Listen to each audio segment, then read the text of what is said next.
Од тука пак се нанижува едно друго прашање и една друга констатација на градот. А тоа е дека градот планира да уфрли 4 концесионери. Па сега замислите на 40 метра растојание, едно мое, едно негово, трето ваше, четврто нејзино. Никој од таа работа нема да профитира. Едни на други ќе си станат непријатели, ќе почнат да ги спуштаат цените. Од таа работа нема да профитираат ни клиентите, бидејќи интересот ќе го изгубат, а градот ќе профитира на еден краток рок и тоа максимум до 2 години. Зашто?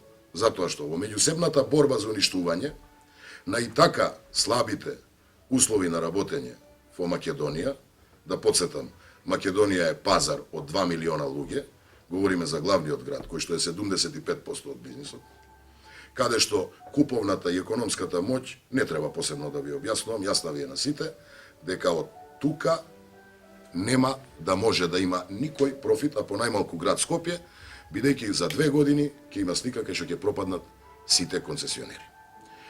Искуствата во регионот, ќе тргнам во нашиот микрорегион. Словенија, Љубљана, 2 концесионери. Загреб, 2 концесионери. Белград, 2 концесионери. Тирана, 2 концесионери. Софија, 2 концесионери. Приштина, 2 концесионери. Атина, 2 концесионери. Сплит, 1 концесионер.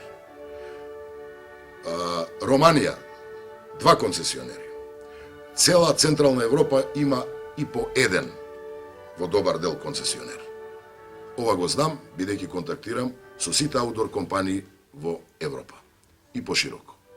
Значи, самите консултанти, урбанистите од Заводот за планирање од Загреб, морам да ве подсетам и тоа, дека нема да најдете никаде дека поставиле еден рекламен објект или испланирале еден рекламен објект каде да биде поставен. Тоа го правеле концесионерите, и тоа Европлакат од Виена и JCDecaux од Франција. Тоа се значи фирми кои што работат таму и го етаблирале бизнисот, како што група Лазов работи во Македонија и го етаблирала бизнисот. Значи, од самиот концепт, кај што гледате таква згуснатост на рекламни објекти, зборам за голем формат, значи дека или некој не си ја знае работата, дефинитивно, или па добива налози од некого што и како треба да се работи. На тоа ќе се надополнам подоцна.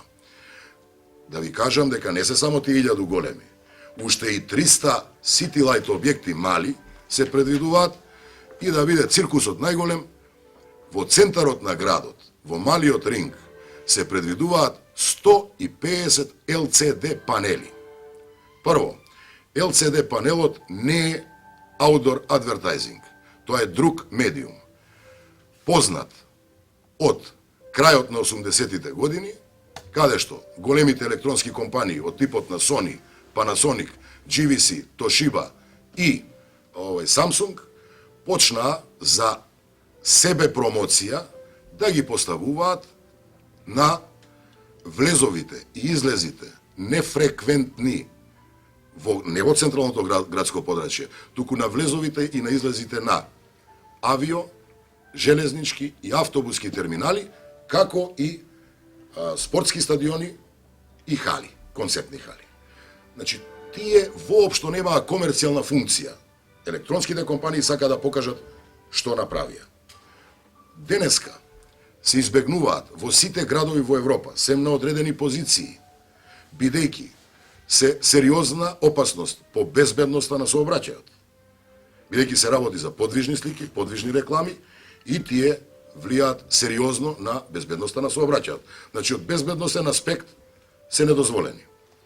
Од замислите ја улица Македонија, или замислите го плоштадот на град Скопје, или замислите ја улица Максим Горки, кај што имате 150 такви објекти. Ние денеска имаме 120 City Light-и, па луѓето викаат дека е густо, а замислите 150 такви, да имате телевизори на улица. Мислам, тоа е, доколку не е смешно, би било трагично. Затоа, треба градот добро да се замисли кој го консултира за таква работа. Односно, ако е некој консултант и за таа работа прима 100.000 евра пари на граѓаните, ако направи 4 слайда и направи ваков концепт, кој што е несправедлив, штетен и погрешен, тогаш, веројатно и други институции тука треба да се замешаат. Сега, да ја видиме мотивацијата на целиот овој концепт. Мотивацијата на целиот концепт е една работа. Бидејќи градот, раководството немаат поима од овој бизнис. И луѓето направиле коректен потек, ангажирале консултанти, кои што се стручни и кои што ќе им објаснат што и како треба да прават. Консултантот е тој. Дури градот сигурно имал едно барање пред консултантите, проектна задача. А тоа е, ние сакаме пари. Градот сака пари. Убаво, така и треба. Тоа е работа на раководството на градот. Меѓутоа, пари не по секоја цена. Не по цена да се уништат меѓу себе концесионерите, не по цена градов да изгледа како магазин за билборди на големо и не по цена да се мешаат жаби и баби. Место на ЛЦД, поготово 150, нема во овој град. Тоа одговорно го тврдам, бидејќи сум во оваа и само во оваа бранша 17 години. Ги знам светските искуства, ги знам улиците на цела Европа, па и пошироко, и ви тврдам дека такво нешто не може да дојдете, да најдете никаде.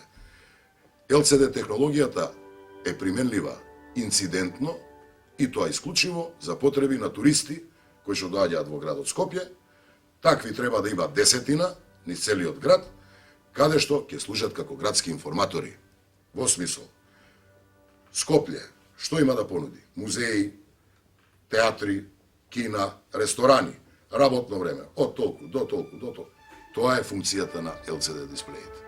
Интерактивен однос со корисникот, а не да се претвори градов во панаѓур. Тоа ќе биде панаѓур. Затоа и се одлучивме на овој корак, да ги опоменеме граѓаните, да им укажеме на граѓаните на град Скопје, да влијаат ваков концепт да не пројде. Ќе се вратам на понатамошните критериуми на градот, кај што предвидува 4 концесионери. Ја сум согласен дека градот треба да прибира пари. И ја поздравувам таа одлука. И ја поздравувам одлуката што ангажира концесионер, бидејќи сам градот не ги разбира работите, нема искуство. Меѓутоа, да ставите да биде концесионер некој бланко, тек така, без никаква докажаност и искуство во работењето на надворешното рекламирање, тоа е погрешно од повеќе аспекти, од кои што ќе наведам 2. Значи, прво, недопустливо е да во овој бизнис влегуваат аналфабети, иако имаат пари. Значи, пари градот секако ќе добие. Меѓутоа, не смее да дозволи да влегуваат аналфабети. Тоа е исто како за главни уредници во вашите куќи да ви дојде, не знам, некој со средно угостителско, или да ви дојде професор по земјоделие, или да ви дојде студент кој што завршил вчера. Значи, потребно е искуство и стручност. Од тој смисол инсистираме да може на конкурсот да се јави само компанија која што не е дел од конзорциум за да се избегнат валкани игри, која што има најмалку 5, а ја би рекол 10 години искуство перманентно во полето на надворешното рекламирање. Тоа е гаранција за 2 работи. Прво, дека бизнисот ќе оди како треба, на професионално ниво, спрема клиентите, спрема градот и така натака. И второ, и најбитно, дека со таа работа ќе се избегнат да на мала врата влезат криминални, полукриминални, сомнителни структури со сомнителен капитал, за да истиот го перат. Доколку ваков критериум не биде имплементиран, целиот концепт веднаш станува сомнителен. Сомнителен затоа што ќе искочи дека се протежираат некој или нечии интереси кои што не се добри нити за овој град, нити некому ќе му чинат добро, а после 2 години секако ќе бидат причина и да се уништи бизнисот. Бидејќи отсаството на професионалност и на стручност во било која област, не се толерира никаде во Европа, значи никаде во Европа. Тоа е една од главните тенденции на сите тендери. Не можете да примате учество на некој кој што од вчера почнал, значи не е докажан, или кој што воопшто не работел во полето на outdoor advertisingот. Од трета страна, значи од тие причини концептот е тотално погрешен. Од трета страна, значи градот по нас треба прво да го расчисти амбиентот, за да концесионерите знаат што плаќаат. Значи да се справи со овие панели кои што стојат на места кај што градот изричито забранил, овие мали панели кои што биле наменети за патокази, а се трансформирани во рекламни објекти, зидните површини, понатаму кровните конструкции, да ја отфрли идејата за LCD панели, бидејќи тоа е, по моје мислење, мега глупост, да го намали бројот на големите објекти, за да остане и некое дрво во градов, за да целиот концепт личи на нешто, и да дозволи на секоја компанија со поставување на минимум критериуми техничко-технолошки, функционални, да си одлучи каков тип на модерни објекти ќе стави. Ќе кажам дека сме ние и пионери во имплементацијата на модерни објекти. Точно пред 10 години, кога градот Скопје беше жива темница и полн со дупки, ние ги поставивме првите мегалајти и тие изгледаа као телевизори на улица. Меѓутоа, со еден имидж. Поставувањето на LCD панели не само што е погрешно и недозволиво, туку е и опасно по безбедноста на сообраќајот. И непознато како искуство во ниеден град во Европа. Сем на нивото на кое што ви објаснив. Значи, да се намали бројот на објектите, за да клиентите имаат инсентив, мотив да имаат да се рекламираат, со тоа да влегуваат квалитетни приходи во компаниите и да може квалитетно да соработуваат со градот. Се поинаку, верувајте ми, е катастрофа и за едните и за другите. Од трета страна, ќе ви кажам уште едно размислување на советодавците, на консултантите на градот Скопје. Они размислуваат да им се плати однапред за 15 годишна концесија. Тоа е вака една од посериозните глупости кои што ги слушнав во излагањето, бидејќи никаде во свет немате на нерасчистена ситуација однапред некој да ви плати за 15 години за нешто што не знаете утре како ќе биде третирано кога ситуацијата ќе се промени. Значи, сите овие мали индикации ми го прават целиот концепт многу сомнителен, нарачан, да спроведе нечии интереси и доколку не се имплементираат овие забелешки кои што ги кажав, од типот на обавезно искуство и тоа непрекинато во работењето, мислам дека ќе дозволат да се инфилтрираат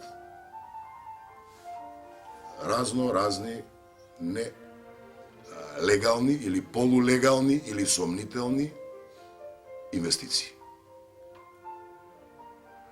Бидејќи овој пазар не трпи нити плаќање однапред 15 години, не трпи нити целосна промена на структурата на објектите, за оној кој што треба да ги менува, да, меѓутоа за оној кој што не, бидејќи ќе ви даваме една проста математика.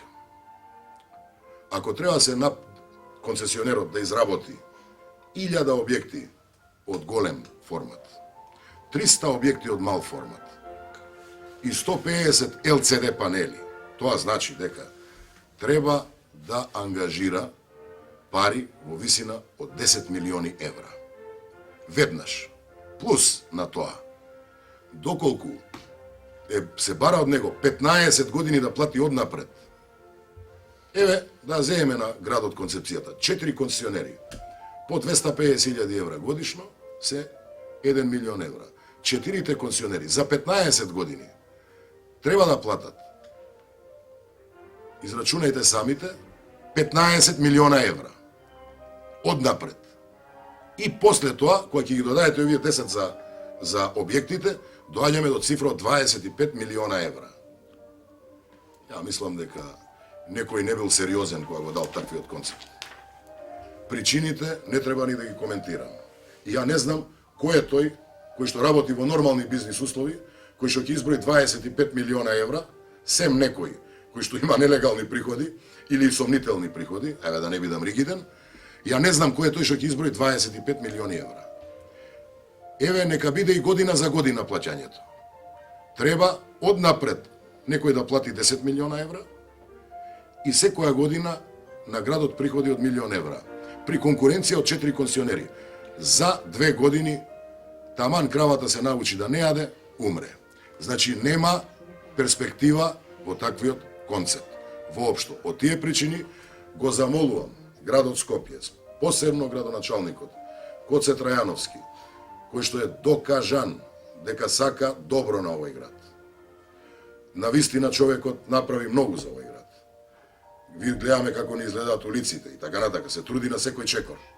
Да не дозволи вакви концепти, да не дозволи неуфрлање на критериуми, туку да внимава и да ги послуша нашите сугестии, бидејќи ние го работиме само ова 17 години. Мислам дека градот и градоначалникот посебно ќе го има ова во вид и мислам дека веднаш оваа шарада од концепт ќе ја измени и ќе ги послуша сугестиите на досегашните концесионери, кои патем не беа ни прашани што и како мислат и во какви услови работат. И пазите, овој концепт треба да добие свое светло во април оваа година. Значи, година на должничка криза, година во ситуација каде што цел свет се дави во долгови и во криза. На пазар од 2,2 милиона луѓе со економска моќ, која што многу добро ја знаете сите.